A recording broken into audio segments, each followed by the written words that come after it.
r/ask Reddit. What is a dying tradition you believe should be preserved? Whenever I travel, I love to send postcards to my young family members. Sometimes I go to an antique store and find vintage postcards from the area I'm visiting. I've gotten positive feedback. They all seem to think it's neat to get them. But recently I received one from a young family member and it was a nice surprise. I have the habit of preserving mailed letters. I have my grandpa's letters. He is no more. I have my dad's foreign tour postcards that he posted when he was away for long. I have some cousins who send greetings, tiny gifts along with a handwritten letter. It says they took the effort for me. If you love sending postcards, Postcrossing is a great community. You can send postcards to people all around the world and receive them from other community members. Harvest festivals. It really only works in small to medium agricultural towns, but it really grounds one to the seasons and agricultural production. Right now in Lodi, California, we are having the annual Lodi Grape Festival, themed after the winter grape harvest season, and it's been going for something like 60 years. All I can think of is Parks and Rec. By Lil Sebastian. Trick or treating. It seems like a lot of families today are opting for the convenience of trunk or treating, where everybody gets their cars and park in a cul-de-sac and hand out candy from their trunks. I've heard people call it safer, but honestly, walking around and seeing everyone's house decorations and costumes was the fun part, not just getting the candy. I think it's kind of sad that a lot of kids are missing out on the experience equals. This is disappointing. I took my daughter for the first time last year and she absolutely loved it. To her it was so magical. I would never want this to stop. I bring out a fire pit, awning, and cooler with drinks for parents. I love socializing with my neighborhood and enjoying the excitement for the kids. Rain or moonlight, I'm out there. Local split screen multiplayer on consoles.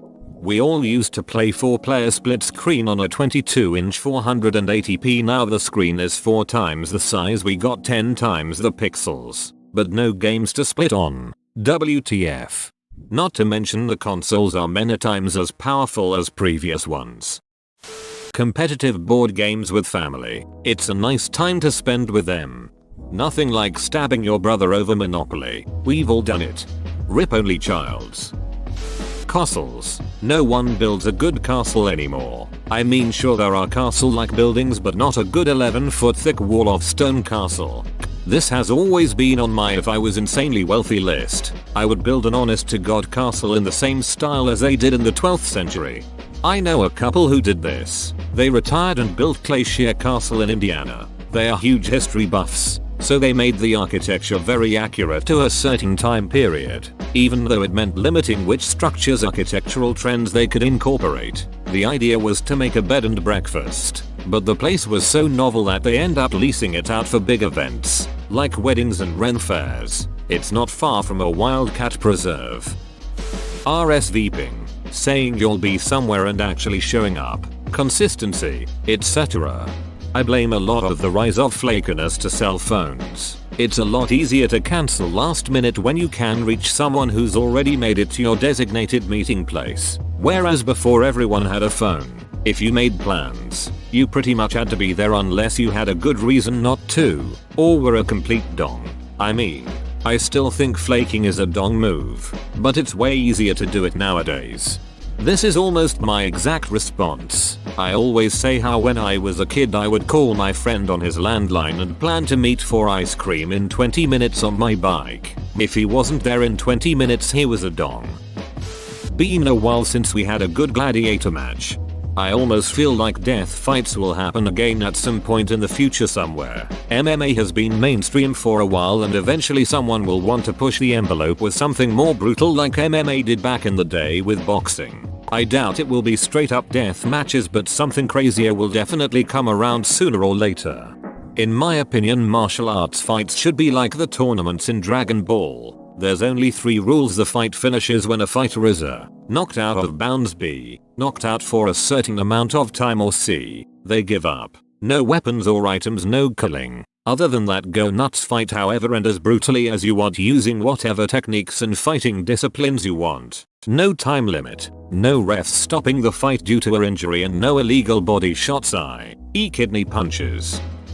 Sobremesa, that time at the end of a big dinner with friends and loved ones where you just sit around the table drinking wine and shooting the shit. Forget doing the dishes. Forget running off to go and do whatever. Just make some time to sit and spend time with people and enjoy some good dessert and a nice glass of whatever without getting drunk for the sake of it. My entire family does this except we brew a pot of coffee. It's like an unspoken thing after dinner that every has a cup of coffee and hangs out. I feel like every Hispanic family I know does this. I always hated it as a kid, but now it's nice to drink some good coffee and have a random conversation. Sitting on your porch. I love it. But I thought before, if everyone sits on their front porch, everyone would just be looking at everyone else sitting on their porch. Would there be a common knowledge that we don't start crossing streets and property lines to mingle? If I need to speak to Charlie across the street about carpooling, do I have to call him? Can I shout out? Or is it like invisible walls are up during porch sitting? Sitting on my porch right now, staring at my phone instead of watching the world go by. Bringing flowers on a first date. It's so cheesy, but no one has ever brought me flowers. I have, however, received countless dong pics. A lovely bucket of dongs. Edit. I can't spell, I mean bouquet, of course. There they are standing in a row. Drive-in movie theaters. We've got one about 15 minutes from me and it's the best. Like $6 to get in. And they don't kick you out if you want to stay for another show after the one you went to see. Since we're in FL, it's better to go during the winter when it's cooler and less bugs. Dress cozy. Bring some camping chairs. Whatever snacks and drinks you like. My friends with kids bring them and set them up with blankets and pillows in the back of the truck. It's a great time. My only complaint is that for horror movies or stuff like that where they're darker in color, it can be a little hard to see, but whatever. You can bring the whole squad for less than $20, so it's forgivable. Traditional animation. A lot of the big animation studios claim it's too expensive and time consuming, but if you look at their budgets and how long it can take to render CG animated films, then it's about the same difference. Edit. I mean hand-drawn versus any computer animation, not necessarily 2D versus 3D. Yep, I noticed when Disney shifted from traditional animation to CG. I really miss having traditionally animated films in the theater every year. Disney has tried to put out 2D animated films in recent years, but they just don't make nearly the amount that their 3D productions do. I think a big part of it is because, for a myriad of reasons, 2D has in recent years taken on a reputation for being a kiddie medium, whereas 3D is seen as being all ages, or at least having something for adults. Of course, that tends to have more to do with the writing than the aesthetic, but that won't stop people from having a bias. Canning and preserving food. I grew up doing this and it's something I still do. There's nothing like eating chili in the winter with tomato juice you made yourself or eating homemade strawberry jelly. My friends didn't grow up in that lifestyle but enjoy when I bring them fresh jelly in the spring. This is actually making a comeback. Not the Kardashians kind either. Lots of colleges and co-ops are offering classes in food preservation. And not just canning. My wife teaches a canning class. I teach an intro meat preservation class. Stores being closed on holidays. It's dead already, but was so much better. We treat retail workers like second-class citizens when we expect our stores to be open on holidays. Best part of working retail on holidays are when you're trying to close the store, which means that you have to stop people from coming into the store. Never had so many people tell me how you're ruining my Christmas by not letting me buy this thing at the last minute. Like, dude, we want to go home to our families too. Singing sea chanties. You'd enjoy my local pub. We have been known to burst into random sea chanties. We do a pretty good version of the Hobbit drinking medley too. Ooh of the year was 1778. That Irish one with the rings that indicate whether or not you're interested in dating anyone by the way you wear them. I think the current iteration is that girls who aren't interested in dating will put on a fake wedding band, and those without a ring are also not interested.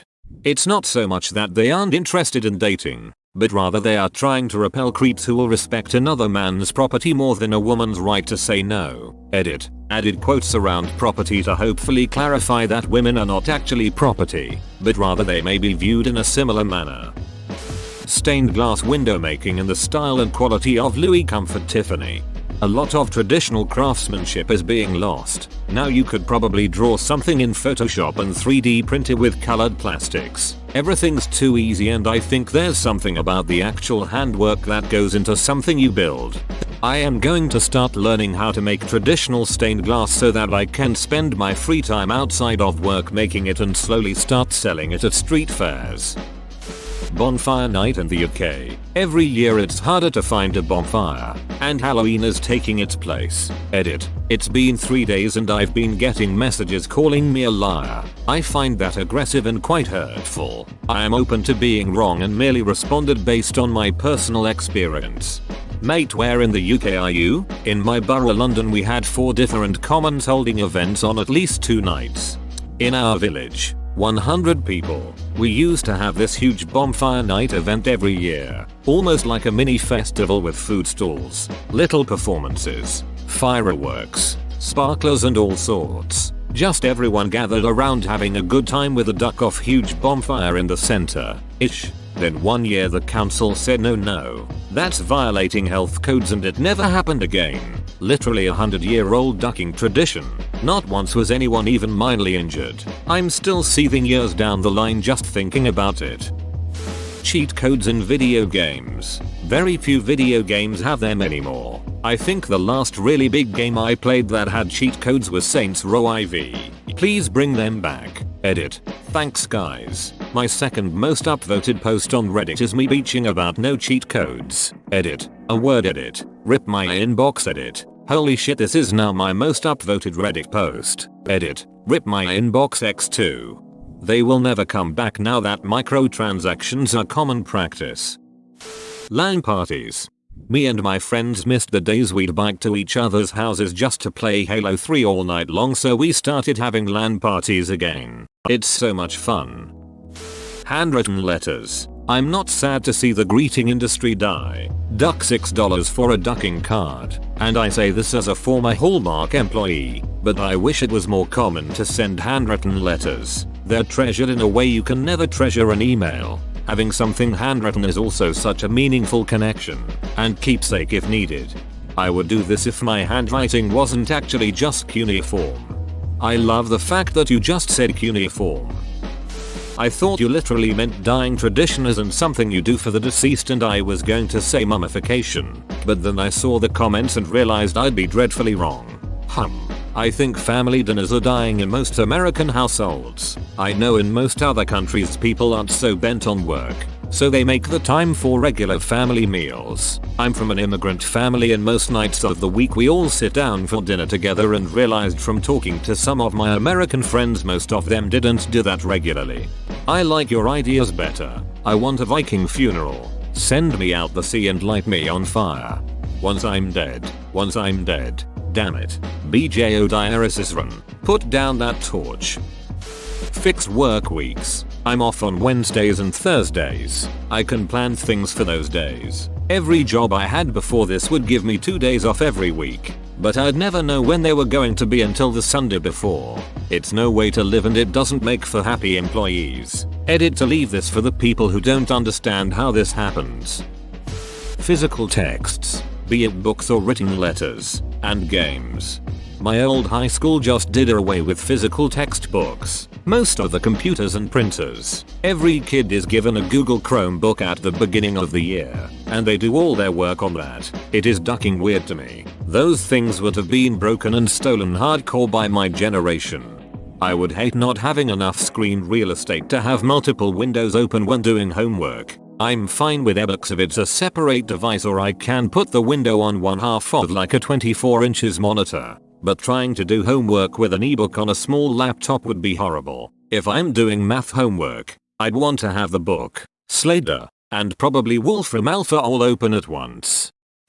Learning how to live off the land. All these survival foods you buy for hiking, camping, etc. might not always be available. I love watching Primitive Technology on YouTube because he shows how to live off the land without any modern tools. The only modern things in his videos are his shorts and the cameras recording the video.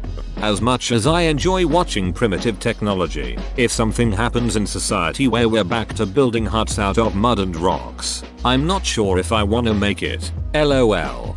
That's what I think when there is talk about a zombie apocalypse. There's always people fighting tooth and nail to live. My brother is a big fan of a future zombie outbreak and got angry when I didn't get passionate about learning to survive. He asks, "What are you going to do when zombies happen?"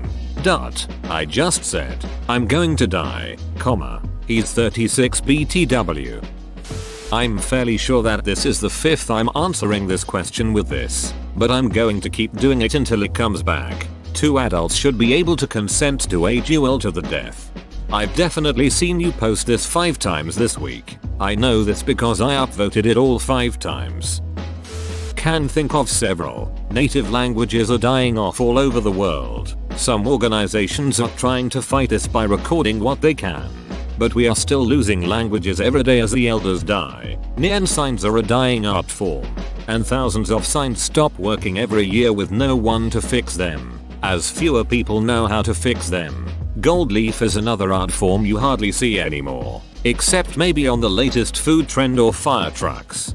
Not sure if you heard about Brazil's National Museum burning earlier this month. https://www.cnn.com. The 2nd of September 2018, America's Brazil National Museum Fire Intel Index. HTML1 Article 1 read, I think maybe NY Times, said the museum housed some recordings of dead languages that are now lost because of the fire. The fire happened because Brazil's government kept cutting back on funding for the museum and the building wasn't maintained properly. It's really an unfortunate lesson to learn about the importance of our museums. Edit. I found the article one was thinking of. It's from The Atlantic and has more detail on what was lost. https://www.theatlantic.com Science Archive /2018/09 Brazil Rio de Janeiro Museum Fire /569,299. Home economics, as they used to call it, learning the basics of cooking, baking, sewing, cleaning and how to manage a household budget. They are useful and important things to know no matter who you are.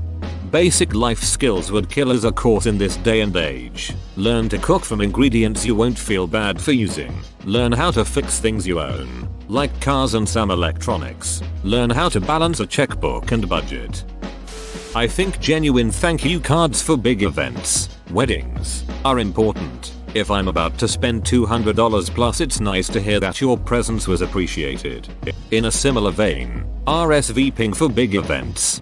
I had a former good friend ghost me for my wedding, if it can be called that. I sent the traditional RSVP for weddings, where you check yes I'm coming, no I can't. It was pretty straightforward. I heard nothing, so I sent her a Facebook message. Private. I was polite, saying I don't know if you got my invite, but I'd like to know if you're coming or not. It's okay if you aren't. I just need to know. No response. I try not to be petty, but I just think that's rude, especially if you are asked to give a response. I had another friend that RSVP'd but didn't bother to show up.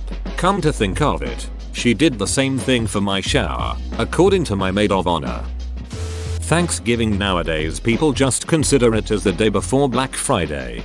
Fact, Thanksgiving is my favorite holiday. Food and football, what is better? And my parents host our whole family every year. 25-ish people. One of my aunts asked my dad to move dinner up so she can go get in line at some store. My dad laughed in her face and told her we are eating at this time, if you can't make it tough shit, more leftovers for us. She chose shopping over the family and is now not invited this year. Your dad is pretty cool and a major boss. Cocktails at noon.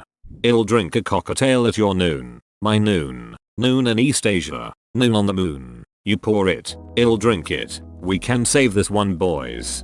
Went to DC recently and holy crap, are there a lot of restaurants that do bottomless mimosas during for lunch.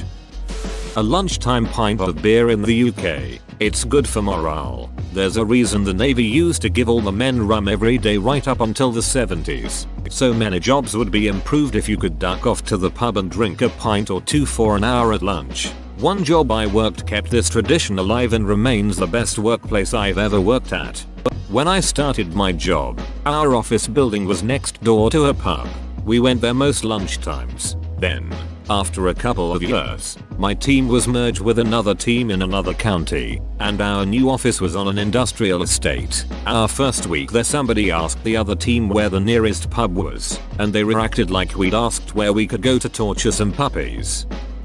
This is pretty niche, but I'm Sami. We're the indigenous people of northern Scandinavia, commonly called Lapland, but I strongly urge against that name. I'm a second generation American, but my cousins are a big part of the reindeer herding tradition within the Sami, which is a small subgroup even within our small group. We've been doing it for a really long time.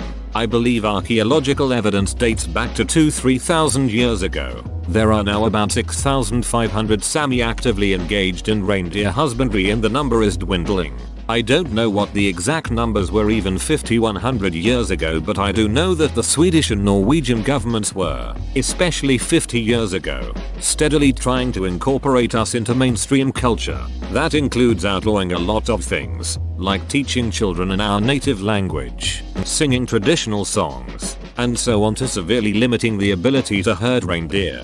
My grandmother, for example, was taken from her family at age 13 and forced into a state school and never allowed to speak her language or see her family. She later emigrated to America to seek something better. I don't know if she found it. Today, we're a protected group and one of the only ones that are allowed to do so. But we now fight against a lot of youth being disinterested and wanting a mainstream, urban life. And I'm no different, but I'm starting to feel weird about it now that I'm 32. And it's hard to not feel like our identity is being eroded and slipping away. Well-designed matchbooks at bars and hotels. Branded sugar packets too. Saying no to kids more often. This so much. Watched a friend of mine go through her entire refrigerator with her kid last night looking for something that he wanted for dinner. All because he didn't want to eat the pasta she had already made him. He's 3. It's her kid, so I stayed out of it. But will he mind? That would not be happening. Tell him no FFS. Enjoying things without having to show it off on social media. People used to do things for the sake of doing things. Now it's just for their Instagram aesthetic. People still did that. When you visited, they'd get out the vacation photos, film strips, or the worst one of all, the slideshow. Paying employees fairly for a fair day of work without expecting people to give up their family for a ducking paycheck. With modern tech, we should have been able to work less. Instead, all we've done is produce more without a proportional raise in wages. It's bullshit. Yelling Worldster when a fight breaks out. Since WS has stopped posting fights and now they just post unfunny videos or thoughts. Intervening in a fight to stop it, recording it and yelling Worldster. Punctuality. I was raised with a pretty strict dad and am now in the military. Showing up on time is a huge part of who I am. Early in my life it went from me getting compliments and tabloids to now people making snarky comments like, wow, you're here early, or we never have people who actually show up at the exact time. Systems work better. It demonstrates mutual respect. It builds discipline and consistency and just makes us better people. Sharing meals with friends, family. Not a dying one, but a dead one. Hats. When I was young, the mailman wore one. Police, fire, milkman. I know, really old. Nurses, even repair people wore hats. Business people wore fedoras. What I am getting at is, in those days with uniforms, people immediately garnered respect because of the uniform. There was a standard that came with a sharp, well-maintained look. These days, one can hardly tell who is your bus driver or neurosurgeon. It seems the more casual we have become, the less respect we have for each other, simply because we don't see people in those societal roles, implying order. That is not a conservative observation. I am actually very liberal. I just think better defined roles made for a more respectful society. Probably not going to fly, but there is my 2 cents. The 3.5mm headphone jack. cooking proper food from fresh, non-processed ingredients.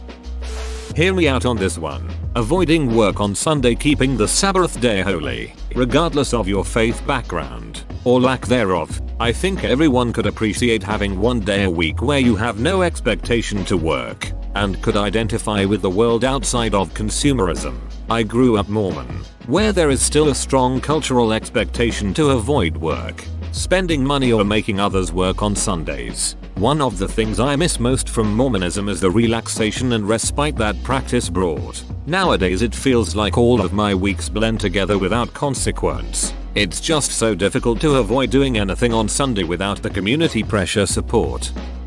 Whoa, you made it to the end? You're a ducking beast. I'll cut you a deal. Smash like and subscribe for more curated content, bruh. It's free and that's a great price.